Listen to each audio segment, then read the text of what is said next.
Hello everybody, I'm forecaster Justin Staples. This is your latest WITN First Alert forecast. As we wrap up the last Saturday of 2025, we're going to be seeing a change in that. But Friday, though, featured very warm weather. Once again, we're going to be seeing that warm weather slowly return for us as we go towards today and then even early next week as well. 40s will do it for us starting the day off this morning. Several degrees warmer, cooler, depending on location as usual. A lot of dry airs here for sure, but the humidity is changing pretty high up here. 10 to 20 degrees warmer just about with that. Lows with the winds are pretty low right now. Nothing to a concern to be speaking about either. We're going to continue to stay pretty light and variable with winds as we go towards the duration of the day, though we'll see breezy conditions along the coastline, so something to keep in mind as well. Other than that, though, most of us here are staying pretty quiet when it comes to the First Alert Live radar. Not much to discuss about except snow to the northeast, a wintry mess out for some of the Pacific Northwest and down towards the Four Corner states here dealing with that. California finally catching a bit of a break as we go towards the next little bit. Winter storm alerts extend from the west coast, the central United States, even back towards the east coast again.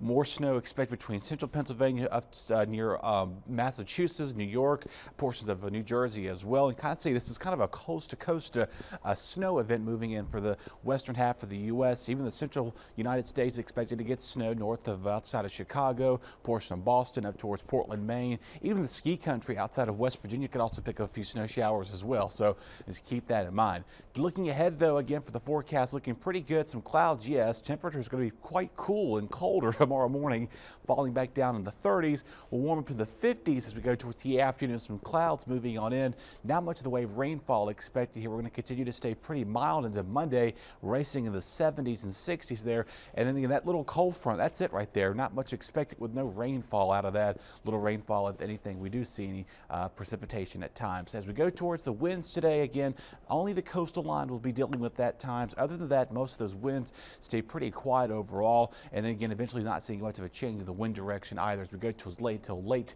Sunday to Monday, watching for that change of those colder weather to move in. It's going to be quite breezy and warm though, but behind it, temperatures feels like Tuesday morning back down in the teens and 20s and 30s, so that cold air is in the making. Heading up, of course, today we got the game happening outside Pittsburgh as the ECU is a part of the Military Bowl there in Annapolis, Maryland, looking pretty good. Hopefully they do pretty well. New Year's Eve forecast now, temperatures going to be cold in the 30s as we ring in 2026. Again, some clouds increase tomorrow, a few showers to go towards Monday. Not a lot expected with that though. 70s return 40s. We'll be back in the 50s as we go towards late week. Not much in the way of precipitation expected post New Year's.